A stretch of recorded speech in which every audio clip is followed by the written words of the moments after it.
வணக்கம். வாங்க இன்னைக்கு ஒரு புட்டிங் பார்க்கலாங்க. அகர் அகர் வச்சு மில்க் புட்டிங் பார்க்கலாங்க. இந்த புட்டிங் பார்த்தீங்கன்னா இப்போ வெயில் காலத்துக்கு நம்ம சில்லுன்னு சாப்பிடும்போது ரொம்ப நல்லா இருக்கும். சாப்பிட்றதுக்கு ரொம்ப சாஃப்டாக வழவழன்னு இருக்குங்க. சைனா கிராஸ்ன்றது கடல் பாசிங்க.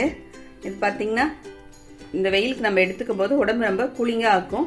அதே சமயத்தில் வயிற்றுல இருக்கிற புண்ணு அல்சல் உள்ளவங்களாம் இதை எடுத்துக்கிட்டோம், அடிக்கடி உணவில் எடுத்துக்கிட்டோம்னா வயிற்றுல இருக்க புண்ணெல்லாம் ஆற்றக்கூடியதுங்க. நான் சைனா கிராஸ் எடுத்து வச்சுருக்கேன். இது வந்து 10 கிராமுங்க. 10 கிராம் 1 லிட்டர் பால் சேர்த்தோம்னா நம்ம இதை அப்படியே சேர்த்துக்கலாம். இப்போ நான் 1/2 லிட்டர் பால் சேர்க்க போகிறேன். அதனால இதில் பாதி போட்டால் போதுங்க. நம்ம இந்த புட்டிங் பார்த்தீங்கன்னா வாயில் வச்சோடனே நல்லா சாஃப்டாக அப்படியே வழவழன்னு இருக்கும். நல்லா நமக்கு குழந்தைங்களாம் விரும்பி சாப்பிடுவாங்க. நல்லா சில்லுன்னு சாப்பிடும்போது ரொம்ப நல்லா இருக்குங்க. இப்போ இந்த சைனா கிராஸில் நம்ம தண்ணி சேர்த்துக்கலாங்க. அது முழுகிற அளவுக்கு தண்ணி சேர்த்து அதை கொஞ்சம் ஊற வச்சிடலாம். இப்போ ஸ்டவ்வில் ஒரு பேனில் பால் 1/2 லிட்டர் பால் சேர்த்து வச்சுருக்கேங்க. பால் நல்லா பொங்க வச்சிடலாம். இப்போ இந்த பால் பொங்கி வரட்டுங்க. இப்போ நமக்கு பால் வந்து பொங்கி வருதுங்க. பால் பொங்கி வரும்போது நம்ம கரண்டி போட்டு நல்லா தொலைவி விட்டுக்கலாம். ஒரு கொஞ்ச நேரம் ஒரு 3-4 நிமிஷம் நல்லா பால் கொதிக்கட்டுங்க. இப்போ சிம்மில் வச்சு ஒரு 3-4 நிமிஷம் நல்லா பால் கொதிக்க வச்சுங்க. இதில் சர்க்கரை சேர்த்துக்கலாம். ஒரு 5 டேபிள் ஸ்பூன் அளவுக்கு சர்க்கரைங்க. சர்க்கரை சேர்த்து சர்க்கரை கரையிற வரைக்கும் நல்லா கலந்து விட்டுக்கலாங்க. இப்போ நமக்கு சர்க்கரை கரைஞ்சிருக்குங்க.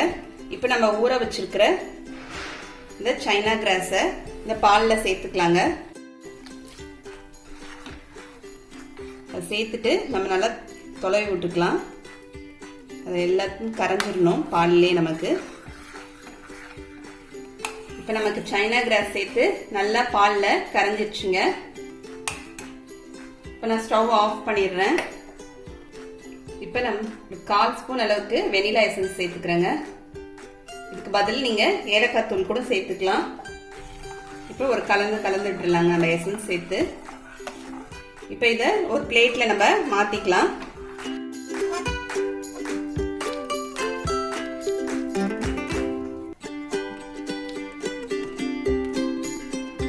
இதை ஊற்றிட்டு மேலே லேசாக பபிள்ஸ் இருக்குல்லங்க, அதை ஸ்பூனால் அப்படியே தடவி விட்டுடலாம், எடுத்துடலாம்.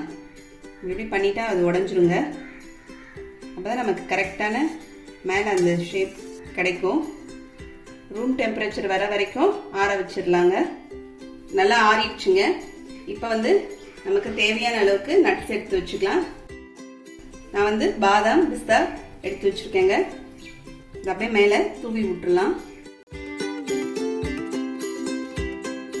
இது தூவி விட்டுட்டு இதை எடுத்து ஃப்ரிட்ஜில் ஒரு 4 மணி நேரத்துக்கு ஃப்ரிட்ஜில் வச்சிடலாங்க.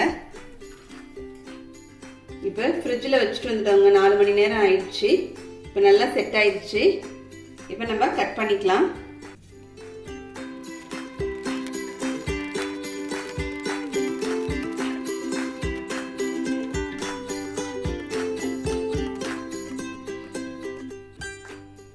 இப்போ நமக்கு ரொம்ப சாஃப்டான அகர் அகர் புட்டிங் ரெடி ஆயிடுச்சுங்க. மில்க் புட்டிங் ரெடி ஆயிடுச்சு.